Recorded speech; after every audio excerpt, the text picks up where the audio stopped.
Congolaises, Congolais, chers compatriotes, la date historique du 30 juin 1960, profondément ancrée dans nos cœurs, marque l'accession de notre pays, la République démocratique du Congo, à la souveraineté nationale et internationale.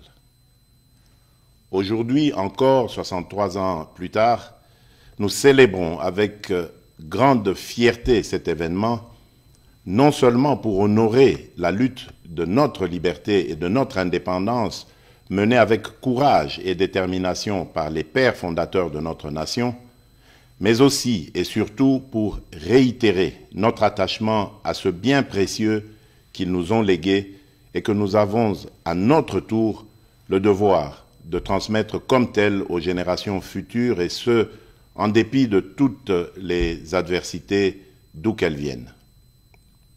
En effet, dès le lendemain de son accession à la souveraineté nationale et internationale, notre peuple a dû surmonter plusieurs décennies de violences entretenues et voulues, démontrant ainsi sa capacité collective à demeurer résilient en tant que nation. Ceci pour dire que l'indépendance est irrévocablement une valeur fondamentale de notre nation. Elle nous garantit la capacité à façonner notre propre destinée. Elle est une quête incessante de liberté, de dignité, de justice et de souveraineté. Elle constitue le socle de notre identité nationale, notre cohésion sociale, car elle nous permet de mettre en valeur notre culture, notre histoire et nos aspirations profondes. Il est vrai que cette année, la célébration de notre indépendance est teintée de tristesse car notre intégrité territoriale est menacée par une force d'occupation étrangère. Certains de nos compatriotes en ce moment précis à l'Est ne peuvent pas jouir de cette liberté que nous célébrons parce que victimes de l'oppression des agresseurs. Je tiens à leur exprimer toute notre compassion et à les assurer de notre détermination à œuvrer sans relâche pour leur libération certaine. C'est la raison pour laquelle nous ne cesserons de rendre un hommage mérité à nos pères de l'indépendance, dont la vision lumineuse et la lutte nous ont permis de devenir et de rester, depuis 63 ans, un peuple libre, en dépit de toutes ces adversités.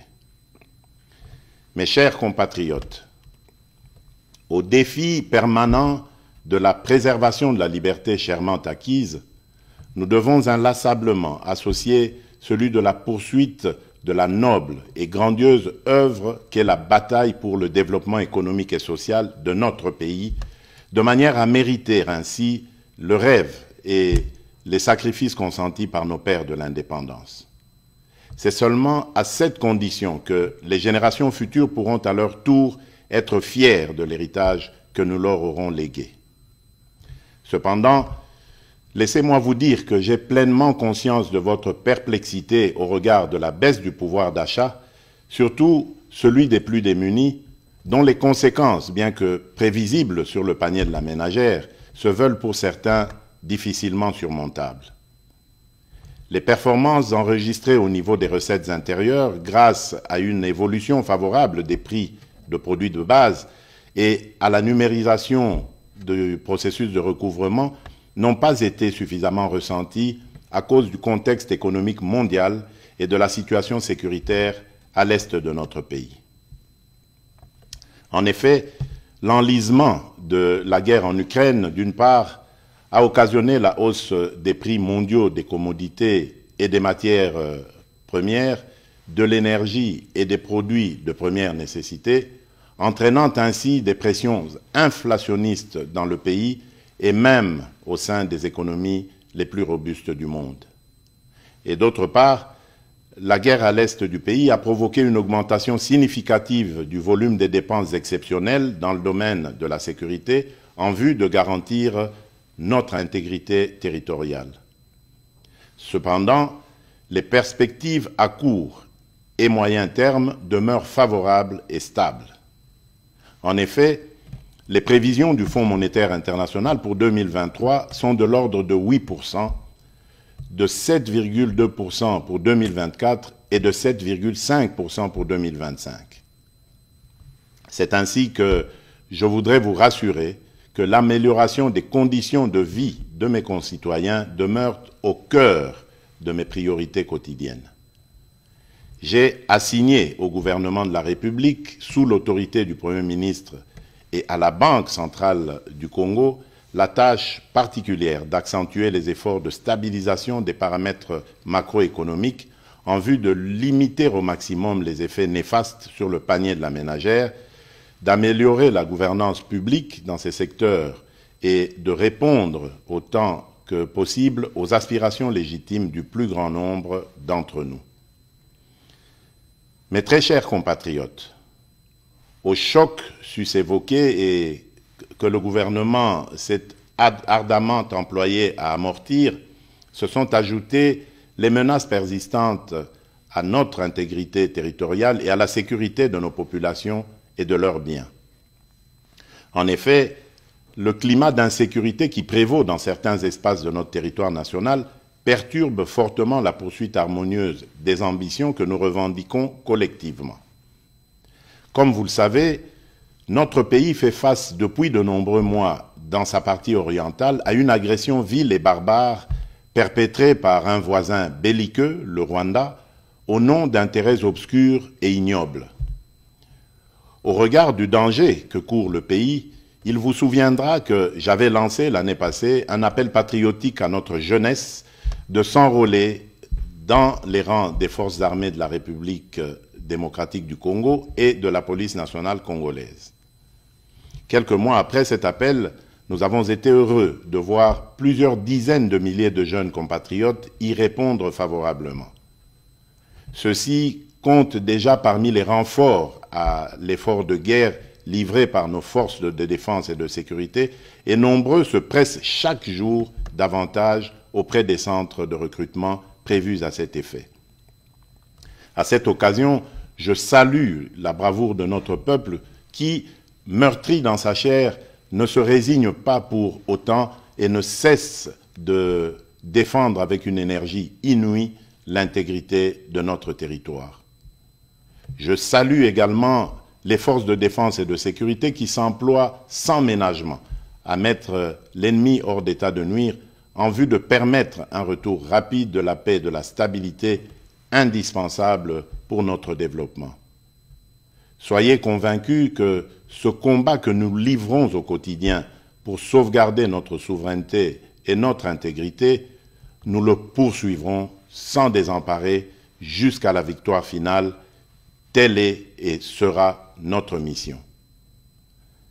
Maintenant que se confirme la montée en puissance de nos forces de défense et de sécurité, j'encourage une fois de plus le gouvernement de la République de continuer à maintenir cet effort pour que toute aventure belliqueuse sur la terre de nos ancêtres soit suicidaire pour quiconque la tenterait.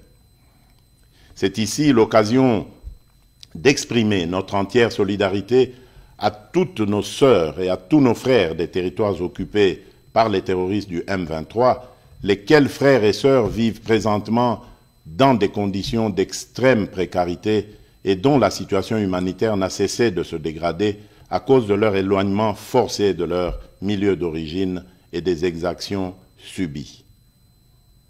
Je tiens à les rassurer que les nouvelles mesures arrêtées par le gouvernement, en plus de celles déjà prises sur le plan social, dans le sens de soulager un tant soit peu leur situation, sont en voie d'être mises en œuvre.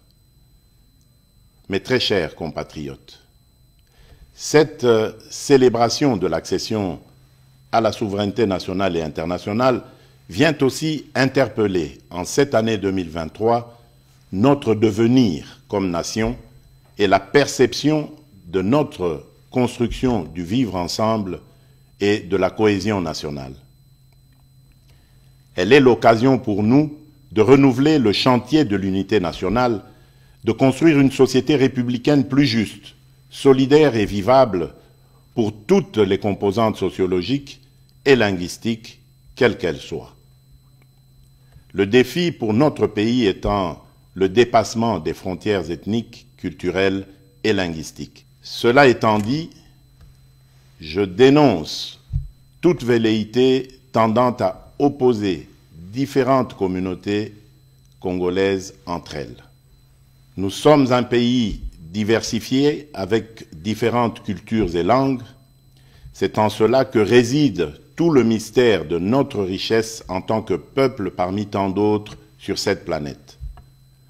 Nous devons célébrer cette diversité tout en travaillant ensemble pour l'atteinte de cet objectif commun qui est celui d'avancer notre pays dans l'unité et la cohésion nationale. Mes très chers compatriotes, l'année 2023 est aussi l'année des élections présidentielles, législatives, nationales et provinciales, mais aussi pour la première fois celle des élections locales. Ainsi, en dépit des différentes contraintes, j'invite instamment la CENI, comme je m'y suis engagé devant la nation, à poursuivre courageusement et sans relâche les efforts en cours en vue du respect des délais constitutionnels dans l'organisation rigoureuse des différents scrutins conformément aux standards internationaux.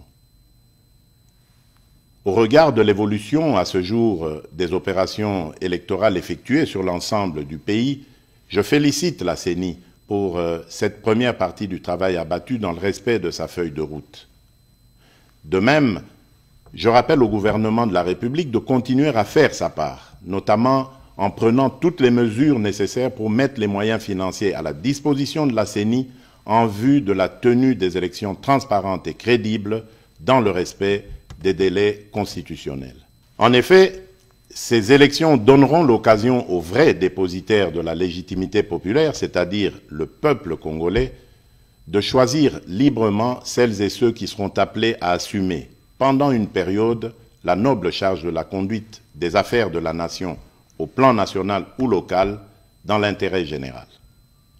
Je vous invite donc à aller vers les prochaines élections dans un climat apaisé et serein, en maintenant sans relâche la cohabitation harmonieuse qui nous a toujours caractérisés et qui fait réellement la force de notre nation.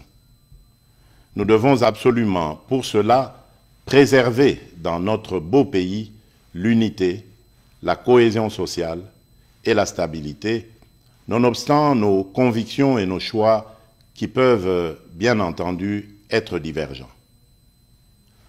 En ma qualité de garant de l'unité nationale et de la stabilité de notre pays, je continuerai à jouer pleinement mon rôle pour assurer ce climat de paix qui doit mener le pays sur la voie du développement durable. Mes chers compatriotes, en ce jour mémorable, le défi majeur reste celui d'associer les couches les plus démunies de notre population dans cette orbite du développement, gage d'une véritable indépendance. C'est le rôle assigné au programme de développement local des 145 territoires, le PDL 145T en sigle.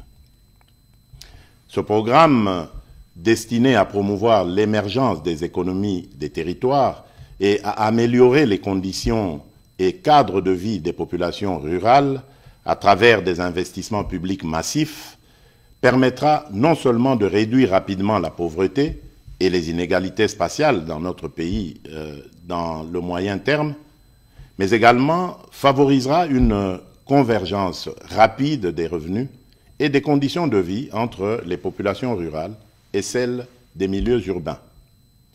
Je me réjouis de vous informer que les 3 agences d'exécution, chacune en ce qui la concerne, ont prévu de commencer à livrer les infrastructures socio-économiques de développement à la base, que sont les centres de santé, les écoles primaires et les bâtiments administratifs, dès le courant du mois de juillet prochain.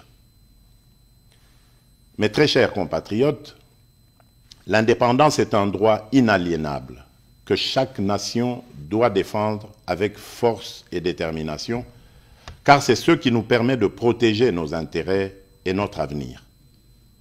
C'est ainsi que, pour terminer, j'en appelle à la mobilisation générale de nos énergies et de nos intelligences, pour continuer à bâtir ensemble notre cher et beau pays, à préserver l'unité et la cohésion nationale, à protéger notre intégrité territoriale.